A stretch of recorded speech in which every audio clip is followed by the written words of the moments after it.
इस वीडियो में मैं आपको बताने जा रहा हूँ उन विषयों पर जिन्हें कोई नहीं उठाता जल्दी से, जिन्हें कोई नहीं बताता।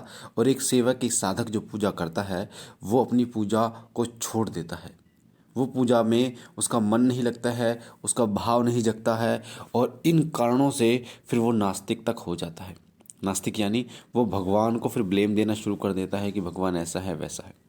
तो ये चीज़ें बहुत ही कम लोग बताते हैं, पर आज जो मैं आपको बताने जा रहा हूँ इन चीज़ों को ध्यान से सुनना, ताकि बारीकी से आपको एक एक चीज़ समझ में आए।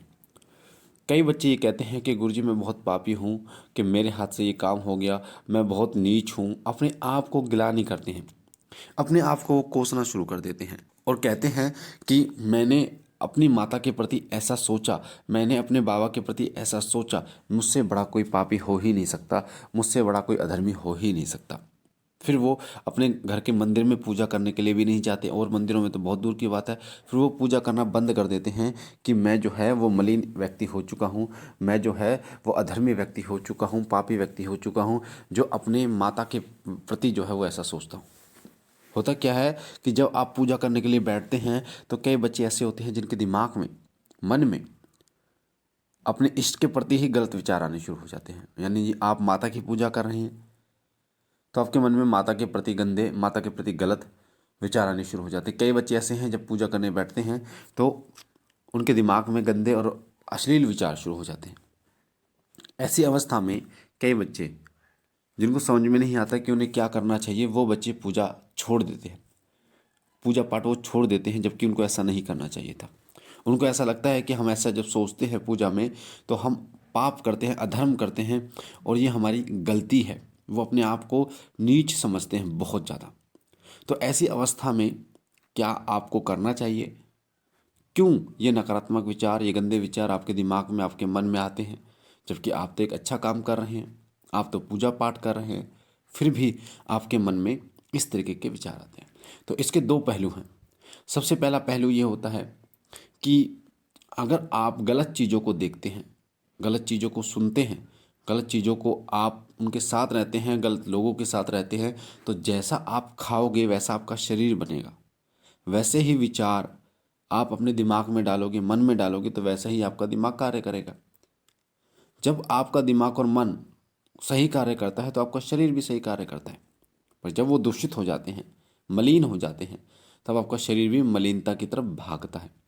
सबसे पहला काम ये है कि आपको आजकल जो स्मार्टफोन आ गया है, सभी किसी के हाथ में आ गया है, हर किसी के हाथ में आ गया है, और जिसके कारण लोग जो है वो अपने ऊपर कंट्रोल नहीं करते, और अपने आप को, जो उसका दूसरा पहलू होता है अच्छाई का, उसे भूल गए हैं और नकारात्मक पहलू पर ध्यान देते हैं। उनके पास आज़ादी है कुछ भी देखने सुनने की, और जिससे होता क्या है कि वो इनकी तरफ भागते हैं, काम वासना की तरफ भागते हैं, सुनते हैं, देखते हैं, पढ़ते हैं, लोगों के साथ, ऐसे लोगों के साथ रहते हैं जिससे उनके दिमाग में ऐसे विचार जाते हैं।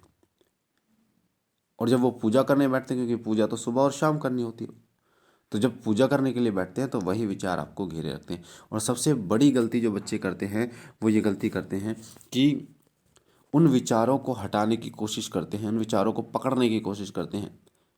तो ऐसी स्थिति में आपको क्या करना चाहिए?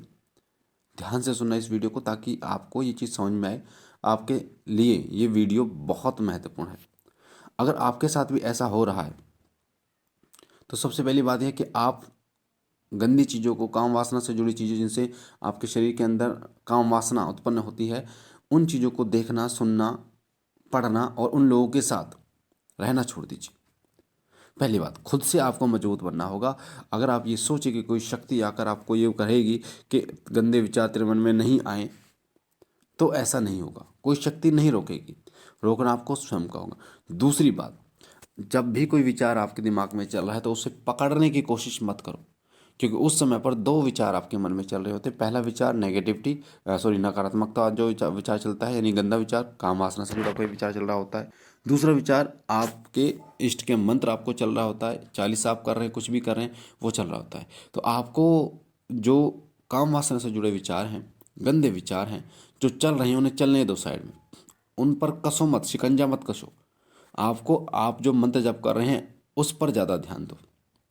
जब उस पर ध्यान देना शुरू कर दोगे तो वो विचार अपने आप साइड हट जाएंगे। तो पहला काम तो ये करना है आपको, ठीक है, जिससे आपके मन में जो है वो ये विचार ज़्यादा समय तक प्रभावी नहीं होंगे। दूसरी बात, जो लोग माला जप करते हैं उनको मैं बता दूं, कम से कम 1 या 2 3 माला अगर आप करते हो तो 3 माला तो सिर्फ आपके मन को स्थिर करने में लग जाती है। 3 माला तो केवल केवल आपके उन विचारों को हटाने में लग जाती है, उनकी जो ऊर्जा है माला की।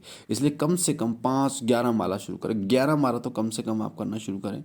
छोटा मंत्र है तो आप 21 माला शुरू करें, पर करना शुरू करें बेटा, ठीक है। इससे आपको बहुत ज़्यादा रिजल्ट मिलेगा, बहुत ज़्यादा फायदा होगा, ठीक है। पहला तो ये।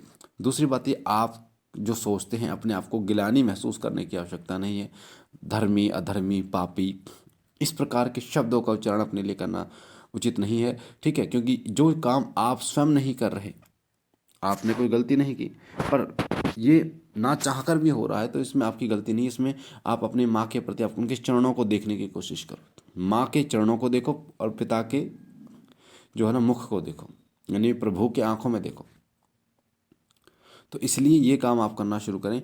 अपने आप को गिलानी ना दें, अपने आप को गाली ना दें कि मैं ऐसा हूँ, पापी हूँ। आप सही हो अपनी जगह पर। ये विचार जो आ रहे हैं इनको थोड़ा सा दूर करें, ठीक है। और प्रभु के सामने कभी भी ये ना सोचें। कई बच्चे ये सोच लेते हैं कि भगवान मुझसे नाराज हो गए, स्वप्न दोष हो गया, भगवान मुझसे नाराज हो गए, मेरे मन में मलिन विचार आया, भगवान मुझसे नाराज हो गए। तो ऐसा बिल्कुल भी बच्चा आपको नहीं सोचना कि वो भगवान कभी किसी से नाराज नहीं होते। अगर आपका स्वयं का ये अनुभव है कि भगवान नाराज हो गए तो आपका ये वहम है और कुछ नहीं है। भगवान कभी नाराज नहीं होते, ये तो इंसान की फितरत में होता है। भगवान सदा अपने बच्चों पर कृपा करने वाले होते हैं, वो देने वाले होते हैं और अपने बच्चों को सुखी देखने वाले होते हैं, खुश देखने वाले होते हैं। तो इसलिए कभी अपने मन में इस तरीके का भ्रम ना डालें। इस चीज़ का विशेष रूप से ध्यान रखें। खुद को कभी भी आप पापी या धर्मी इस तरीके के शब्दों के लिए ना करें, क्योंकि अगर आप इन शब्दों का उच्चारण करोगे तो आप जो है ना फिर उसी तरीके से बनते चले जाओगे। आप जो पूजा कर रहे हैं वो अपने इष्ट की कर रहे हो, उनके चरणों में सेवा कर रहे हो और उसमें आपका मन लग रहा है। इस तरीके से आपको बोलना है, इस तरीके से आपके जितने हो जाए अपने मंत्र पर ध्यान आपको देना है। उन चीज़ों पर ध्यान नहीं देना, जो विचार चल रहे हैं उन पर बिल्कुल भी ध्यान नहीं देना है आपको। इस चीज़ का विशेष रूप से ध्यान रखिए।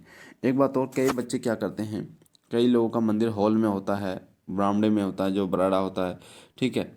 और वो क्या करते हैं कि जब गृहस्थ जीवन में जाते हैं तो गृहस्थ जीवन में जाते हैं तो जब सुबह उठते हैं तो वो जब मंदिर के सामने से जाते हैं तो उनको ऐसा महसूस होता है कि कहीं ना कहीं हम मंदिर के सामने से गए हैं तो मंदिर अपवित्र हो गया, भगवान नाराज़ हो गए मुझसे क्योंकि मैं अपवित्र हूँ। तो ऐसा नहीं है।